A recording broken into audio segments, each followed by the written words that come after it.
from Coastal Housing Partnership. Um, Through that partnership with your employers, you have benefits with our realtor partners, which Nadra is a part of, who offer discounts, a commission credit. And Leah is a partner for our lenders who offer a discount on their lending fees. And so we're excited to have them share some great information with you.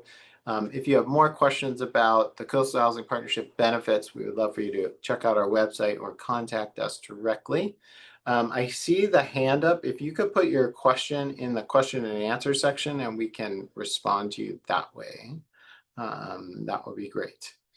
But with that, I am going to turn it over. And as Nadra said, I'll be monitoring the question and answer, and Nadra and Leah are going to introduce themselves and take you through the webinar this afternoon. So welcome, ladies, and I'm excited to hear what you have to share with us.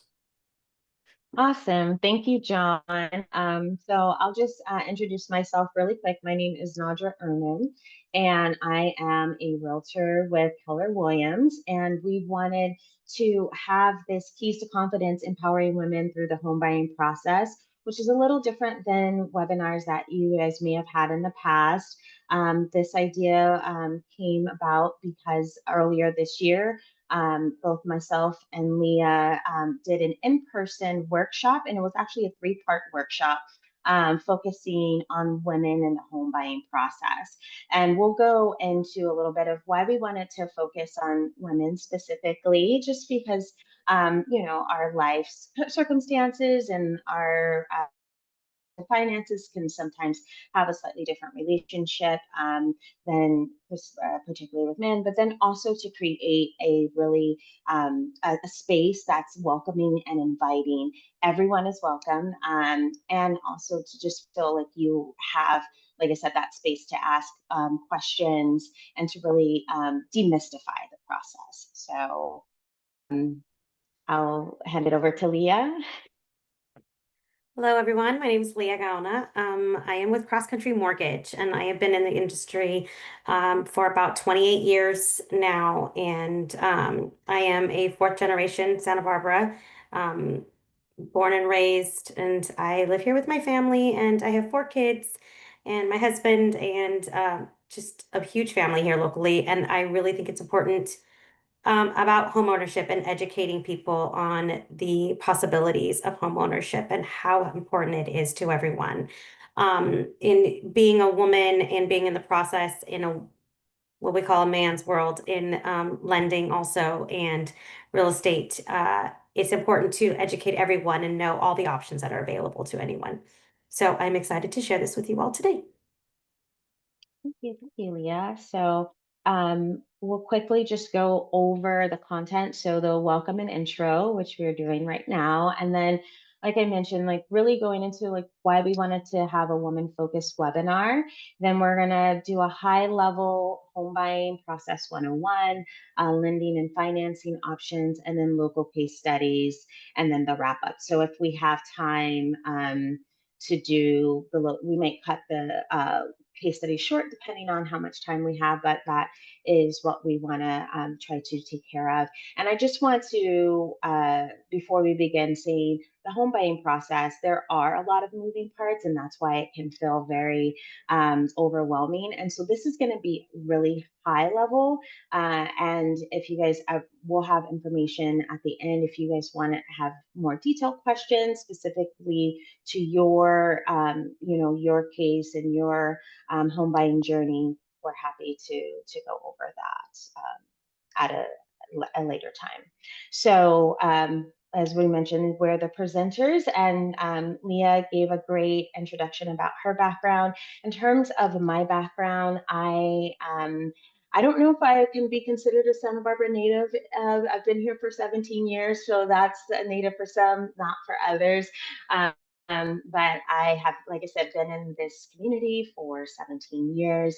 I've been in the housing sector for over 20 years, starting in the nonprofit sector in San Diego, where I'm originally from, and then moving into residential property management with the Tobes Group for 15 years, and now as a realtor. So I've been able to see housing from every aspect of the market. And what is important to me, similar to Leah, is just really making a community focused approach to the work that I do as a realtor, and letting people know that when there's a will, there's a way, and just really explaining all the options and taking every different part of the process down to the most basic level, so everyone feels like they have an opportunity to participate in being a homeowner. And so we'll go to the next slide. This is why women. So female financial facts. Wanted to do a little bit of alliteration there.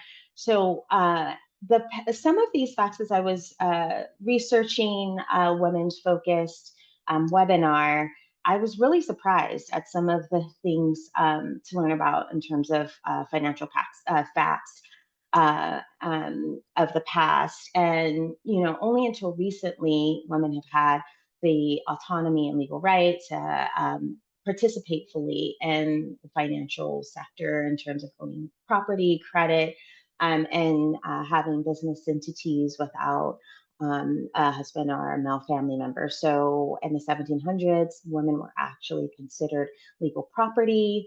It wasn't until 1839 that women were even allowed to own their own property. And then and it wasn't legal for women to open a bank account in the 1960s. They could, but it was really difficult because it wasn't legal at that time, which was pretty crazy to me to think about. And then not up until even the 1981, women didn't have full control of their home equity, meaning their husband could change ownership, take out equity, and without their knowledge. So um, when now you look at financial facts now, women, there's a new study that shows that women 49% of women consider them to be the chief financial officer of their household, and 43% are main breadwinners. Studies have found that women typically reinvest up to 90% of their income back into their households and communities. A third of household assets are under the control of women, and $30 trillion of wealth.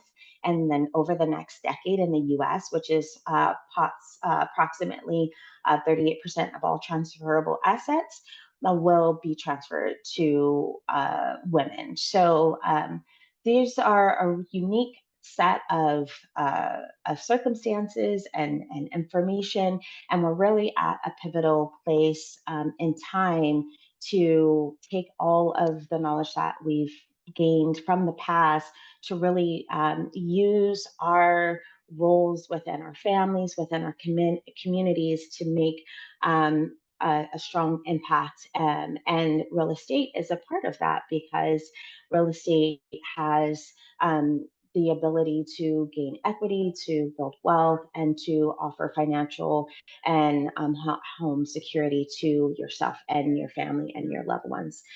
So now we'll go over the home buying process. And again, this is just going to be very high level. And I think it's important for anyone who's going through the home buying journey to go to different types of webinars about the home buying process as much as you can, because every home buying fair, every home buying webinar will probably focus on different aspects of the whole journey, because there are so many avenues to really explore.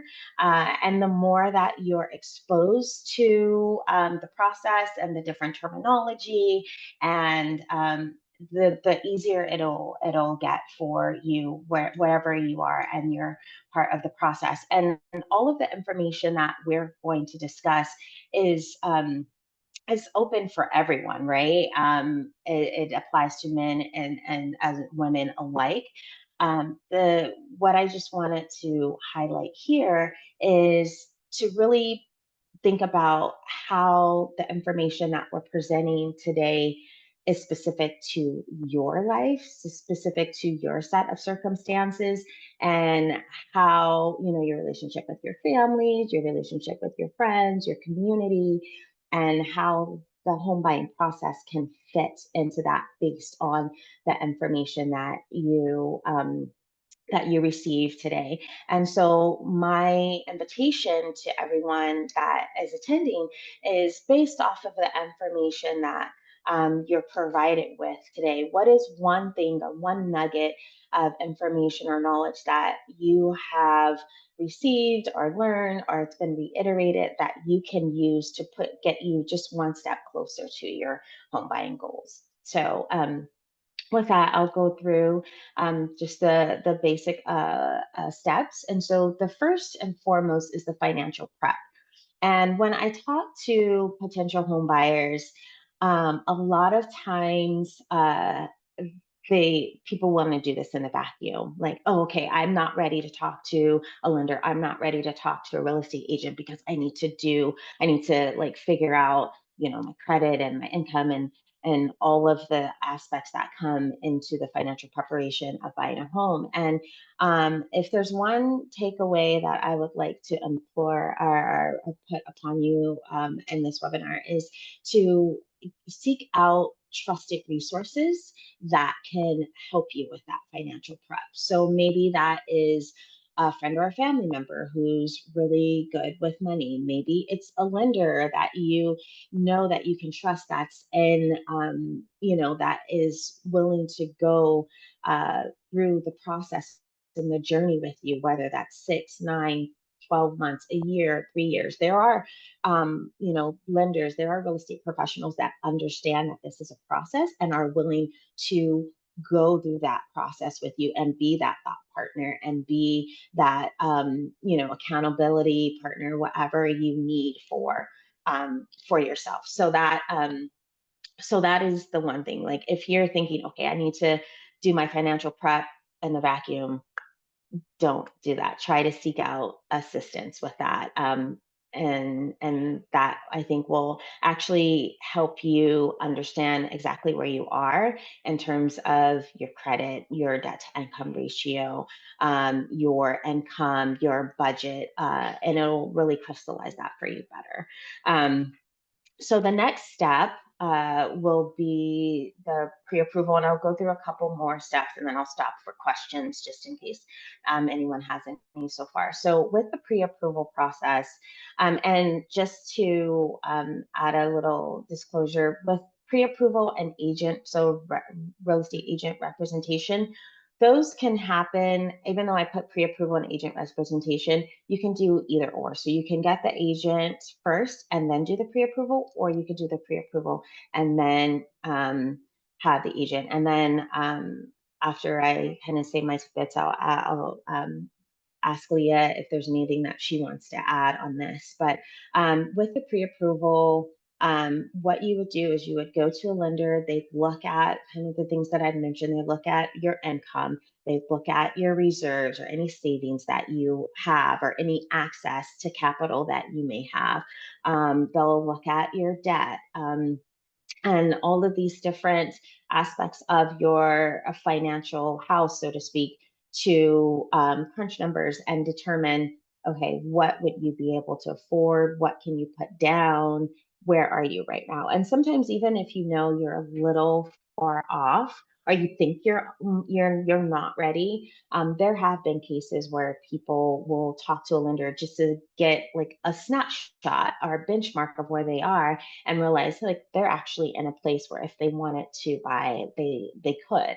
Um, and then also with the pre-approval, um, there's three levels of like what would be considered a pre-approval. There's a pre-qualification where it's just getting basic information. And in the scheme of home buying and home searching, it doesn't really help in terms of solidifying an offer. It's helpful to know where you stand in terms of your finances and ability and potential ability to purchase, but in terms of going out and submitting it with an offer, that pre-qualifications don't really hold that much weight. Where you want to land is the pre-approval, where the information, the financial information that you've provided to a lender has been verified, and it is a stronger indication that you have the funds and the means to have make a purchase on what you're offering, the offer that you have.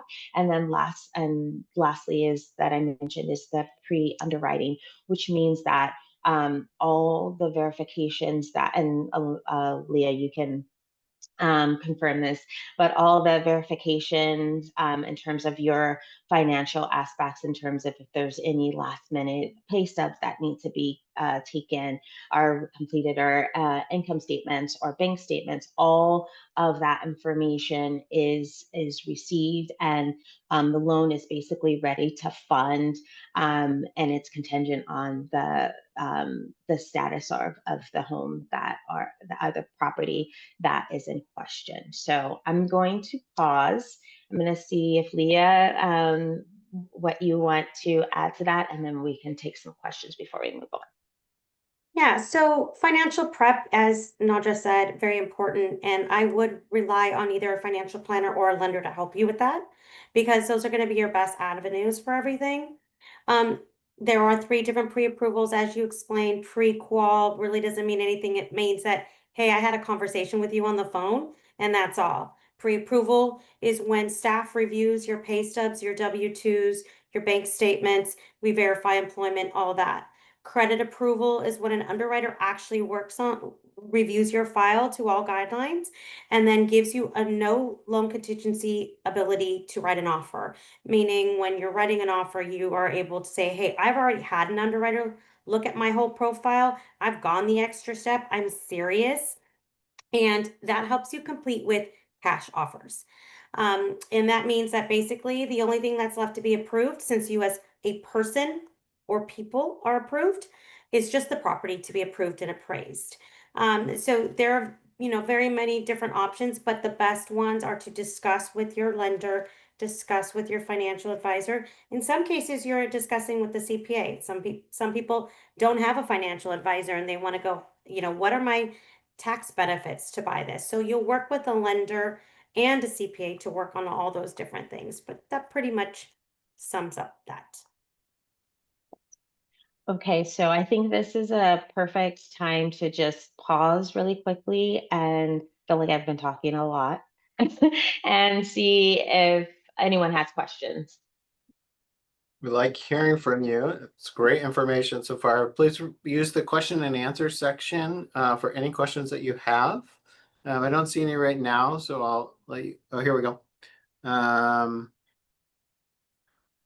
This person says, I don't have a financial advisor. Do you all have any recommendations or suggestions on what to look for on a financial advisor? And so go ahead, Leah, do you have any feedback on that? Yeah, I would, if they want to reach out to me after the call, my contact information, and we can help advise you on how to best look for a financial advisor. But yes, because I don't just want to throw out a bunch of information to everyone, but to waste time. But yes, definitely please reach out. And a lot of times lenders do have financial advisors to help refer you to. It is very common. And Yeah. Definitely. And one thing I'll just say, as a quick, maybe a little anecdotal, is if you have anyone that you trust that has a financial advisor, that is a good place to go, and it's also good to shop around and talk to different people, and really fill it out to make sure it's someone that you trust and someone that is going to really work with you to meet your goals. So But again, for more in depth, you can reach out to Leah, you can reach out to myself, and we can get you some possible like referrals for that as well. So I'm going We to have, move on. Okay. Oh, go ahead. we got questions coming in here Okay, quickly, let's so take that's them. great. So, and if you don't mind, I'll answer a couple, and you can correct me if you think that my answer is wrong, but Sonia asks, what a CPA is. That's a certified public accountant. So if you have somebody who helps with your taxes, you could speak to them about it. There are tax benefits for home ownership. Is it required to have a financial advisor? No, it is not. And if you're just talking about home buying, a lender is a great person. You could just speak to them, and we have a list of all our coastal housing partner lenders on our website. Then another one, yes, this webinar is being recorded and it will be sent to all of you. Okay, so I'm going to put this question to you, Leah. How do prospective home buyers beat out cash offers from investors? That is a common problem in our town, right? So being that you're able to get fully credit approved, meaning, hey, my offer is as good as cash because I've already had my loan approved. I've already gone through the process. I don't need what is called a contingency. When you make an offer, you have contingencies for inspections, for appraisal, for loan. Cash offers don't have appraisal and loan contingencies. They usually have inspections because they want to make sure they know what they're buying, but they don't have those two contingencies. If you go in there with the no loan contingency and in some cases no appraisal contingency, your offers are equal as each other. And also, on cash offers, they want to close quickly, and that's what we can do since you've already been through the underwriting process and gone through that file, that far in the file, then we can close very quickly, just like a cash offer. So it does help you compete with cash offers. Also, a lot of times cash offers try to go undervalue and under market. So maybe a cash offer is going to come in 50,000 under the asking price, but you at no loan contingency coming at full, they're going to be like, okay, well, I'm going to take your offer at full price and you have no loan contingency. Why would I take the cash? So it is very helpful. And we have seen people beat out cash offers for that reason. Mhm. Great. And just to piggyback on that, so what Leah's talking about is the pre-underwritten loan. So that's past the pre-approval. So yeah. Any other You, questions? yeah, two more here. One for Okay. Leah. Does the pre-qualification, the easiest one, does that give you a ballpark number on what you can afford? I would say no. Realistically, it's like I pulled your credit and whatever you told me, I believe you. I wouldn't hold a grain of salt to that. What you really want to do is provide your lender with your pay stubs, your bank statements, and let them pull your credit so you guys can really look at what affordability is. Sometimes what you tell me you want are comfortable paying every month is different than what you qualify for, and then and that's fine. Those are different numbers. If you might tell me I want to keep it what my rent is and my rent's 3,500, and I say great, but you qualify for a little bit more. Let's talk about where we can cut corners and how we can help you get there. Um, but you can't do that if I don't see your income and you just say, "Oh, I've made 90,000." It really is the best option to at least submit pay stubs and get a credit report pulled and really have a conversation and really talk numbers and what it all goes into every month in your payment. I think what first-time home buyers don't always understand is you have a mortgage payment, you have homeowners insurance, and property taxes. What do all those mean and how do they all look? So it's important to go through all those steps together on a pre-approval process. And I'll just, one more question before you jump back in, but it's a good question from Deirdre. If a home is for sale, why isn't the appraisal and inspection done beforehand and information is available for all buyers versus every time a buyer may be interested? That is a great question. And then I'll answer and then I'll let you jump into Leah. And it really depends on the listing agent. So the listing agent will depending on if they want to go ahead and have the home inspections and have the pest inspections and everything ready to go for a home. It does offer more transparency, but if a listing agent does not pull those reports before, then they're not available. One thing to note, however, is that if a buyer puts an offer and they pull reports, and those reports come in, and for some reason they fall out of escrow, then all of those reports are going to need to be disclosed for anyone else that will possibly put an offer. So before putting an offer, it's always good to ask for any seller's disclosures, any home inspection, any past inspection, and any sewer lateral. Those are the main things that you want to try to get beforehand. And if you can't, those are the things that you can get in escrow. So. And I will piggyback to that. Also, some reports are available, and I've actually had buyers say that's fabulous, but I want to order my own reports from my trusted source, because you may not, the seller did it, maybe it's their friend that's a contractor or something. So sometimes I do feel like it's good as a buyer to order your own reports and do your own homework with your own chosen providers. And I think even coastal housing might have some people that are part of the process too. So you might want to check into that list to get your own inspectors done. I do think that is smart, even if the seller has reports available. Um, the other thing about the appraisal is tied to you and the property and your loan. So the seller does not have the ability to hire an appraiser, because again, it has to be a third party, unrelated. I, as a lender, am not even allowed to know who the appraiser is. It is such a specific process to ensure that all parties are created equal. And that's why it cannot be done until your loan is in escrow at that price point on that day, because we also know markets can change. If an appraiser is 6 months old, that appraisal is no longer valid. It's too out of date for the property. I hope that answers questions. Yeah, thank you. I will say we do have some inspectors on Coastal Housing Partnership. It's also really important that you work with your lender, because they will have resources. I mean, your real estate agent, because they will have resources to offer you. All right, why don't you jump back into your presentation, then we'll come back to questions.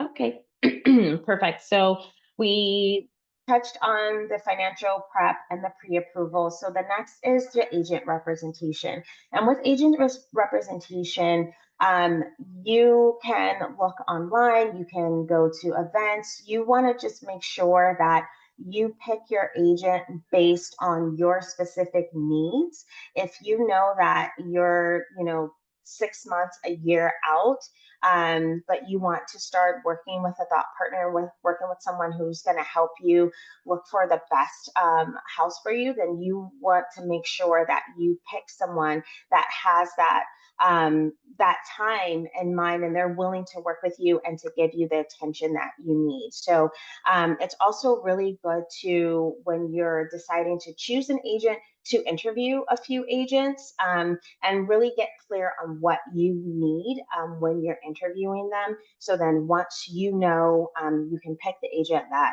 you are, that will work best for you. One thing to keep in mind is that there was the NAR, the National Association of Realtors, ruling that happened last year that basically says that anytime an agent represents you, it needs to be in writing. And so basically what this does is it just makes sure that there is clear transparency with the representation that you have, and then the commission rate that you have agreed on, so that once you go into a potential offer and it closes escrow, there's no questions about what kind of commission rate that you agreed upon, and what your relationship with that potential what that agent is. And then also you can have different types of agency relationships. So you can have an agency relationship where it's exclusive when you're only working with one agent. You can have one where you're working with one agent on a particular property. Sometimes what people will go into an open house where you have the listing agent for the seller and they want that house, and they'll say, instead of getting my own agent, I'll just go ahead and work with that listing agent. That would be something that's called dual agency. You can do that. There are pros and cons to that. Sometimes people will do that because they want to save on commission. However, what happens is that your listing agent is working in the best interest of the seller. Your buyer agent is working in the best aspect of your buyer, and so those can not always be and mutually exclusive. And so you just want to make sure that if you're in a relationship like that where you have a dual agency, that you understand exactly what that relationship, who you're working with, and that you have that level of trust, that you can make sure that your best interests and are going to be kept in mind in that type of relationship. Once you have your agent identified, then you start the home search. And there's a lot of ways to do this now. That we have Zillow, we have Redfin, we have all these different ways to look online. And you can use this as a tool to work in tandem with your agent. So the agent will have access to the MLS, which is the multi-listing service, where all agents who have listings will put their listings on that particular that database. And there's different MLS databases throughout California. And so they put their and that's where the agents will go to find listings, to place listings. Also, sometimes agents will have off-market listings. So that is something that's helpful. Excuse me, I have a frog in my throat. Because when you're working with a particular agent, they have a network.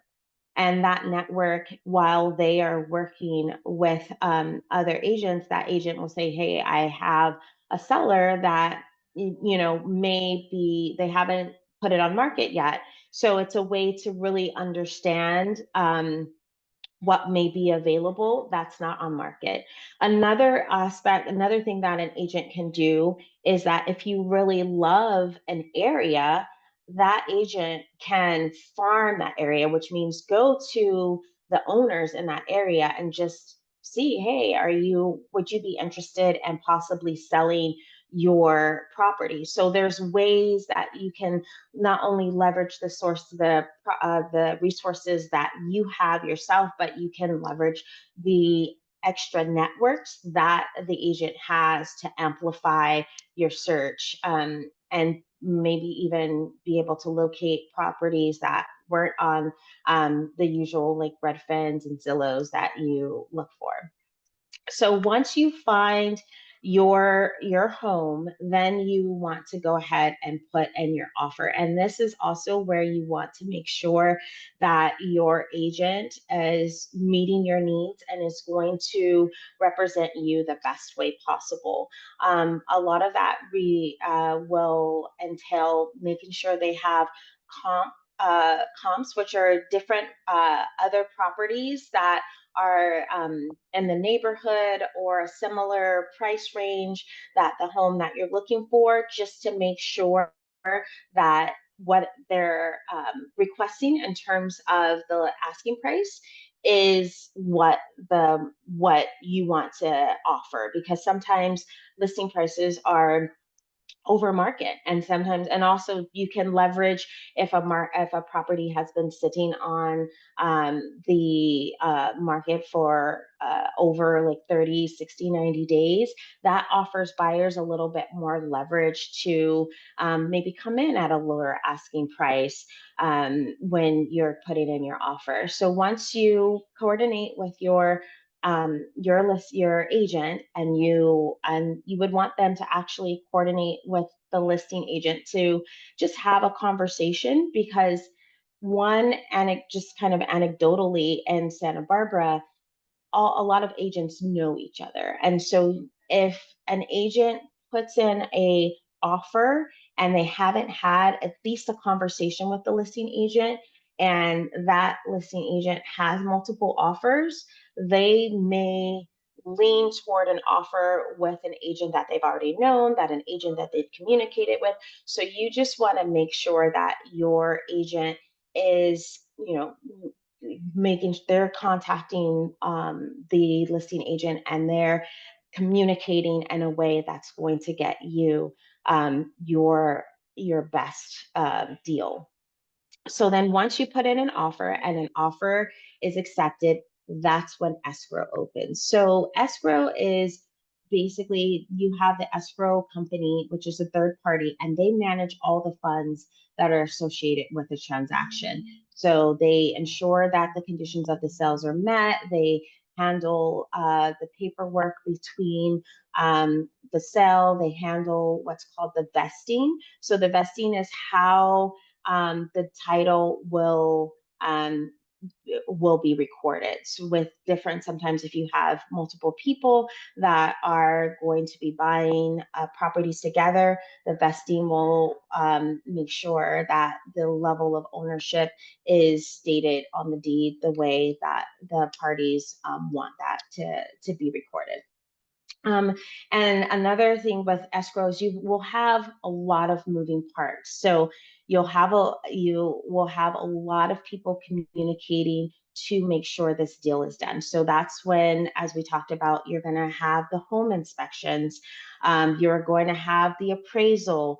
If you have a loan, if you haven't had a loan that's underwritten, you're going to have the loan contingency period. And so you'll have all of these different aspects of the transaction that will need to be completed through escrow. So when you have contingency. So basically what that means, and I remember hearing this word a lot before, and I was in the business and not really understanding exactly what that means. That means that when you have, say, a loan contingency, or you have an inspection contingency, that all the aspects of that particular item in the house is complete and ready to go and agreed by the all parties involved, and you're ready to move on to the next step of the process. So for instance, with the inspection contingency, when you, like Leah was saying, you may have reports from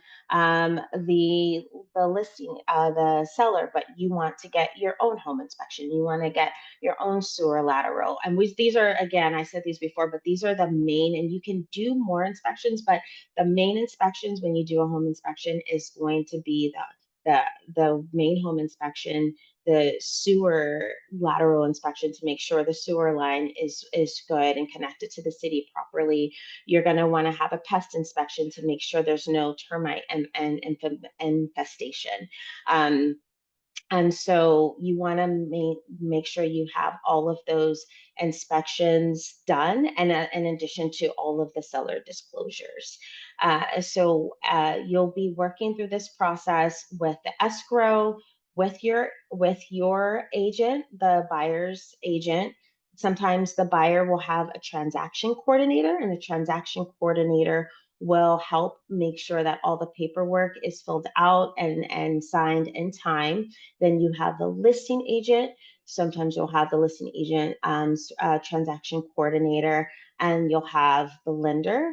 You'll have the appraiser, and then you'll have the different inspectors. So, and you'll get emails and you'll get correspondence, and the agent will help you manage all of the responsibilities, making sure all of the contingencies and everything is met before you sign off on these things. And that's why it is important to have an agent that you trust. I know that sometimes people want to think, okay, well, I'm just going to do this myself. That is, if you want to, just make sure that you understand what you're getting into. And usually you'll have to have some, a real estate lawyer or some additional people that are helping you out with the process. So just something to think about when you're going through this process. But escrow, there's a lot of moving parts, and your agent is going to help you streamline every single part of that process. And then finally, we have the closing. So the closing is when the loan is funded and cleared, and you can release that contingency. That means that all the home inspections and the disclosures have been completed. And if there's anything that you see with the house that maybe needs to be taken care of, you'll make sure to coordinate, negotiate with the seller and have those agreed upon. Once all of that is agreed upon, then the contingency can be removed. And then once all of that is removed, you can work towards closing escrow, transferring the funds, recording the deed, and transferring ownership for the property. So I'm going to pause, and because I know that was a lot, and see if there are any questions about the representation, home search, escrow, or closing that we talked about. We have a couple we can try to answer quickly, so we keep moving to the next spot. But how long does that process generally take? I think they're asking about escrow. Escrow. That's a great question. So escrow, generally the standard is about 30 days. Sometimes you can have a shorter escrow or a longer escrow, depending on what comes up in the inspections, what the list. Sometimes sellers want to sell right away because they have another property that they've already bought. But generally speaking, it's a 30-day time frame. Great. And on the inspection, what is required for them to inspect? So with the home inspection, they inspect all aspects of the house, from the roof, HVAC, electrical, plumbing, fixtures, rooms, lighting, like every aspect of the outdoor, the exterior, they don't do in depth with, for instance, the HVAC. If they'll look at it, and if they see, okay, they don't, there's something with some issues with the way that the heater was installed, they'll put that on the inspection.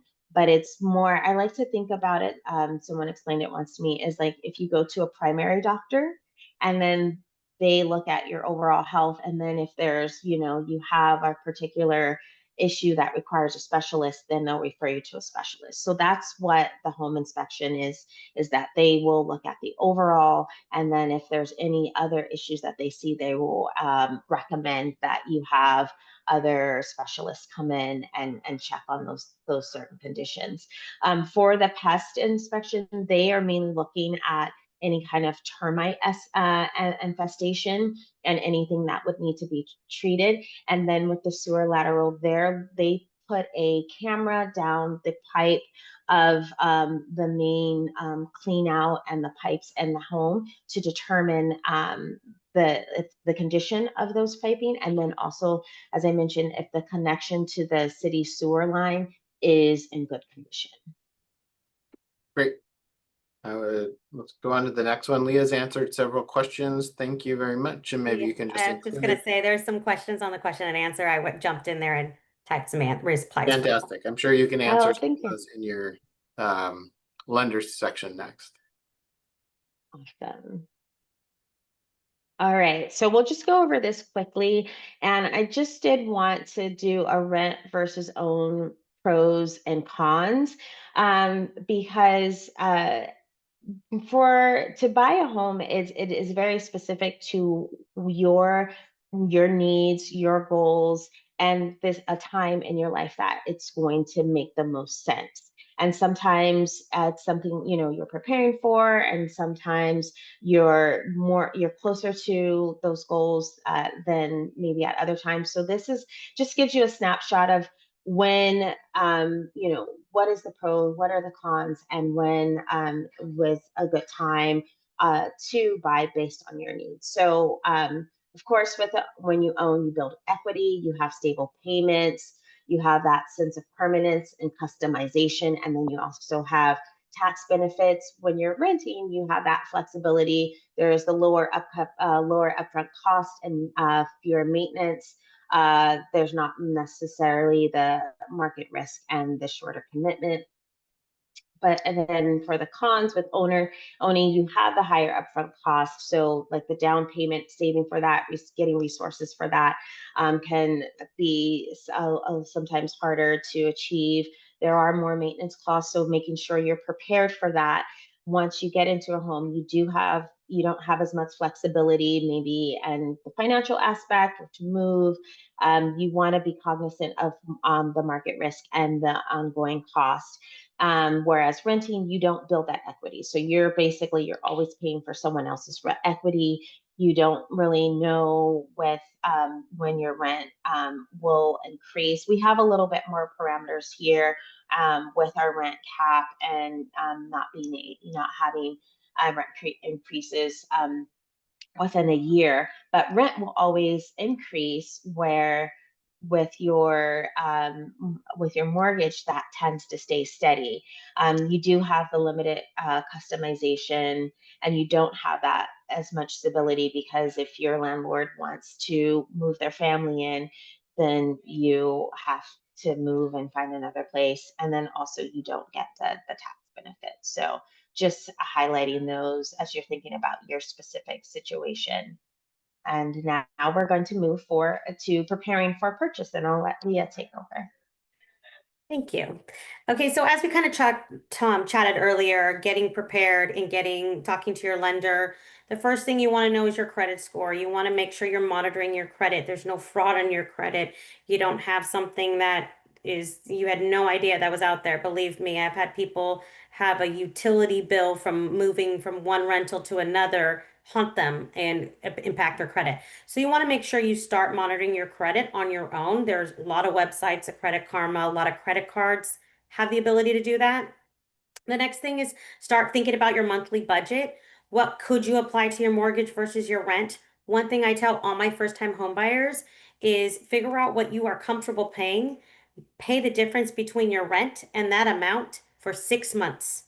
Make that payment to yourself for 6 months. No harm, no foul. If you can't make it and you need to adjust that number, all that did was save you that much money. You put it in a savings account.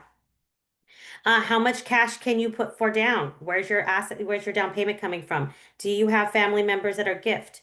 Do you have down payment assistance? Do you have 401k or retirement accounts? Those are all abilities to use. Bitcoin is coming out, people. It's a thing, and people have the ability to use it for down. So there's a lot of different sources to look for to help you get your down payment. Income. Do you have your income history for 2 years? If you were in school and you graduated and now you got a new job, that school counts as your history of income because you were doing it to get to the place you are now.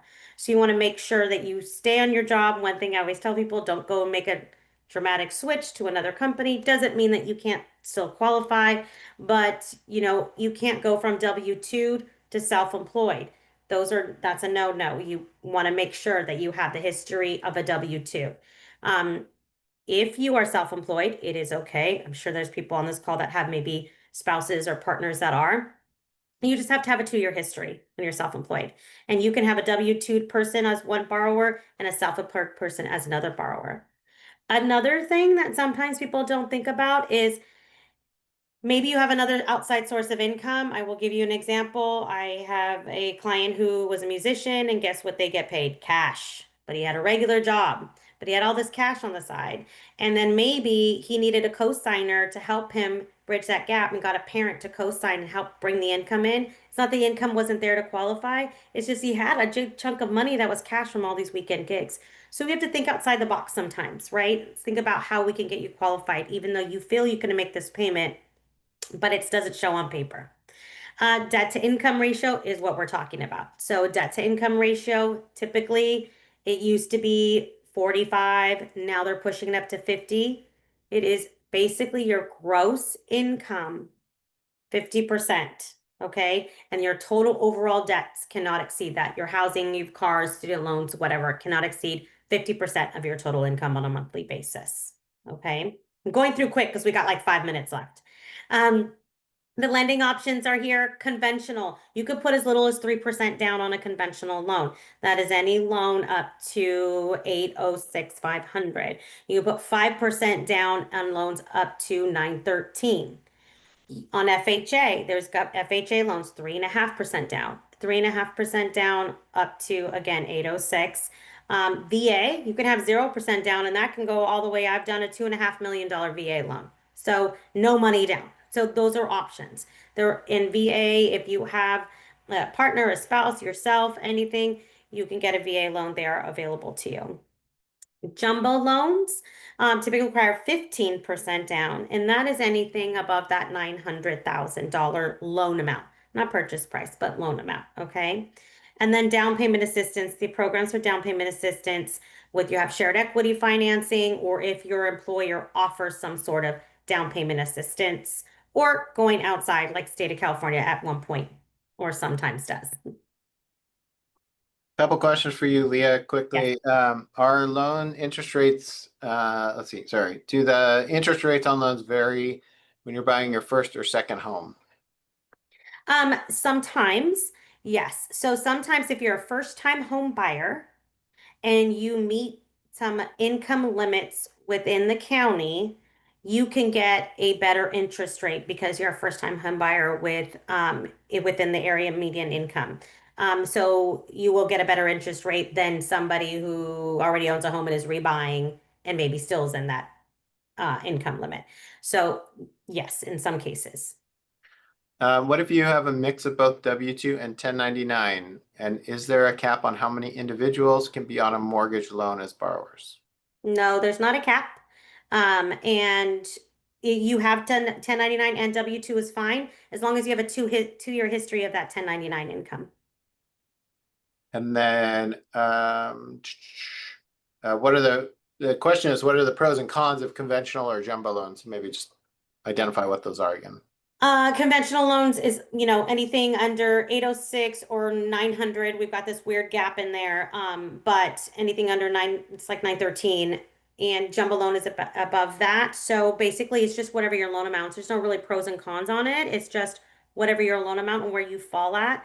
Some cases you can get a loan amount between 806 and 913 and go jumbo, and it's a little bit better of an interest rate. But that really depends on if you have like a lot of down payment, a lot of what they need is reserves, a very good credit score. So again, those are things that you'll want to really sit down with your lender to make sure you're reviewing all those options for you.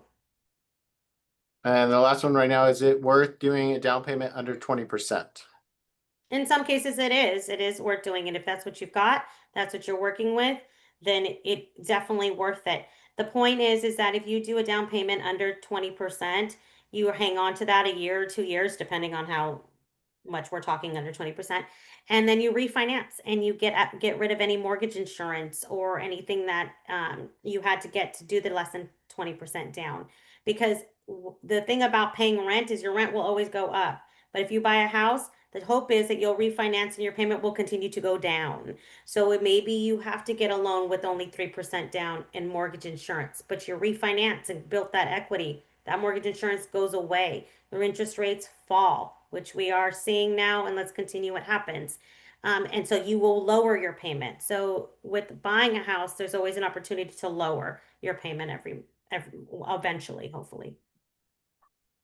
So let me just remind folks as we're getting to 1 o'clock here, this will be recorded and we will send it out to everybody who registered. And so we'll go on a couple more minutes. If you can stay, please do. We want to cover a couple more things and have some questions.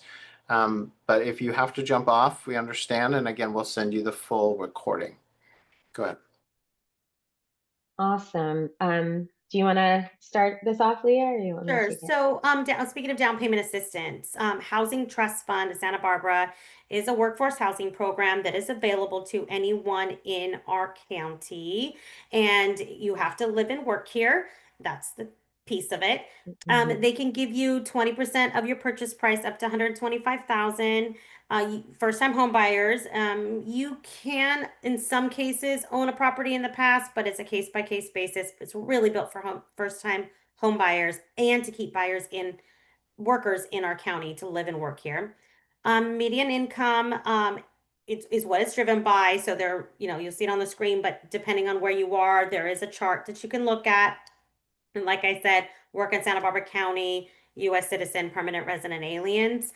You do have to apply with the Santa Barbara Housing Trust Fund. So it is two different things. You apply with your lender for your first, and then you apply with the Santa Barbara Housing Trust Fund to have the ability for them to give you 125,000. So maybe you've got 5% down and you need to bridge the gap to get to 20. This is a great option to do that. And there are different financing options. My understanding is they have some that have deferred payments and some that have some interest only payments for the term of the loan.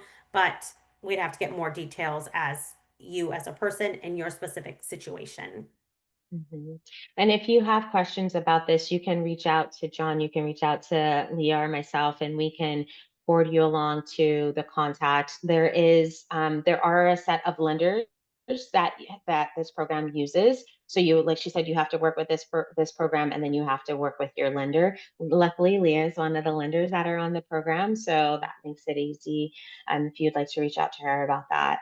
But this is great because this is a program it hasn't been available for market rate homes for the last few years, and it just went back online, I think this month or last month. So it's really exciting that this option is available to anyone in Santa Barbara County that meets the income requirements and as it works and lives in Santa Barbara County.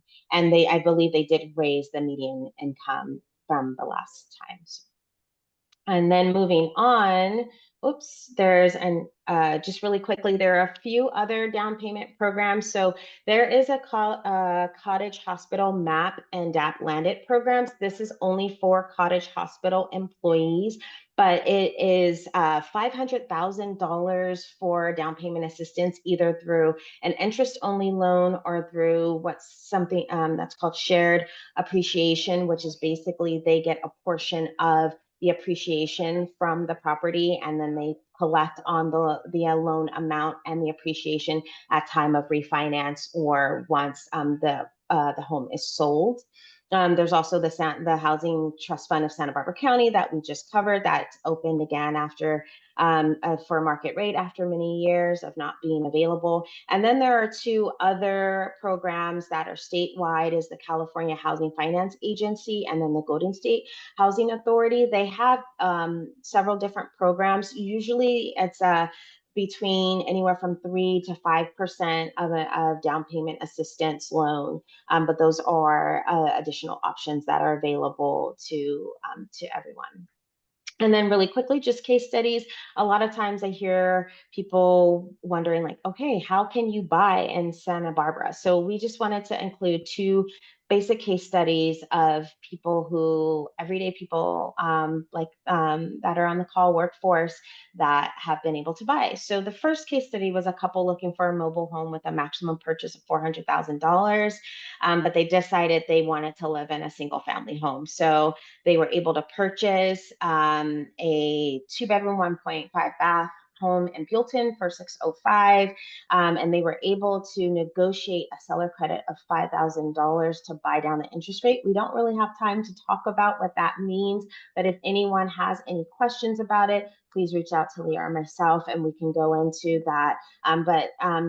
The market is softening a little bit, and so you do see buyers asking for credits to help buy down their overall loan and make their monthly payments more affordable and helping them qualify for loans they may not have qualified for previously. They were able to use a down payment of $60,000 from their 401k. So you see that 10% down. To the question of does it make sense to put less than 20% down? In this housing market, I would say definitely, because sometimes with the purchase price, being able to put 20% down can price people out of the market. So if you have 5, if you have 10, and you're able to meet those monthly payments, it's definitely an option. And they were able to have a monthly payment of $42.82. And then Leah, did you want to add anything to this one? I think I'm just answering some questions here that are in the box, Okay. Q&A box, but Okay. knowing that the down payment is, and I'll tell you, this person, my client that did this, was worried about liquidating some of his retirement, but I will tell you he's 34 years old and he's going to work for another 30 years, which he can do into his retirement. If he were to keep this loan and never refinance again, his home would be paid off by the time he retired. So then he would no longer have a mortgage payment. You have to also think about your home ownership as a retirement plan. So it is great that you put money into retirement, and though thinking about how am I going to retire one day? Am I going to rent forever? What can I do? What is available to me now? And also to remember to some of these case studies and some of these things, when you buy your first home, it does not have to be your forever home. Think about as a stepping stone. Maybe your first home is a commute and then you are able to sell. I do have a client who bought a house in Lompoc, bought another house in Lompoc, now bought a house in Santa Barbara, took those two, sold those two, bought a house, because guess what? Those houses built so much equity, they were able to buy a house in Santa Barbara in 5 years. People, 5 years. So Yeah, it's not it's impossible. Don't possible. think about your first home as being your forever home. Get into a condo here. If you are just a couple or a single person, get into a condo by yourself at a cheaper price point in a 1 bedroom. Then you let that equity build, give it 5 years, and then you're buying a house. So there are options to think about. Just don't think about my first home has to be this 3 bedroom house because I have this, all these things. You want it to be a stepping stone as home ownership should be. Right. And then just to add on that to really quick, so this couple was looking for a mobile home. So if they decided to stay with the mobile home, they could have purchased a mobile home or a condo in the city of Santa Barbara or Goleta, but they decided they wanted to move into a single family home, which took them out of the area, which shows you that you do have options in this price point depending on what your needs and your wants are. So another case study, it's just a couple with two children. So this is a family. They were getting a 60-day notice where they were renting and they were tired of moving. And I feel like I've heard this scenario more than once. And so they didn't think they could purchase, but they, again, used some of the 401k funds. They put 3.5% down or 20% down payment, $20,000, excuse me. They purchased a 3-bedroom, 2-bath in Lompoc for $569, and their payments are $42.82. So they were able to close escrow on their new home 60 days before the 60-day notice was up. So again, just wanted to show you different case studies of what's possible, how people are actually doing it. And yeah, and to give you ideas of how these situations can spark some inspiration for your particular scenario or situation. So that's all. I know that we went a little bit over. I want to thank you guys for your engagement, for your questions. I hope that this was beneficial. If you have any other questions, like we said, please feel free to reach out for a free consultation, or you can also go onto the CHP website. We are part of the partnership. There's other real estate agents, other lenders that are there for you to choose from. So yeah, I'll say thank you, and we can, if you have any, we can take like maybe 1 or 2 questions. There's been several questions about the down payment program in Ventura. In regards to the Housing Trust Fund program, that is Santa Barbara County only, and I am not aware of any county-specific programs in Ventura, but those state programs that Nadra mentioned are. And I don't know if either of you know of something. Ventura does have one. Yeah. So you will want to call the Ventura It's the County. Ventura County Community Development Corporation. And they VCCD. have, and what's also nice with them is they have like credit counseling, and they have like that kind of financial assistance to help you prepare. And then they also have down payment assistance also. Thank you. Thank you for correcting that. Thank you, everybody, for attending. Thank you for your patience and sticking with us. And thank you both for your presentation and your great information. And I really appreciate your insights and wisdom that you shared with us. And please reach out to them if you have other questions, or visit the Coastal Housing Partnership website. And with that, we will wrap it up. Goodbye, Thank you everyone. so Have a much. great Okay, day. perfect. Bye.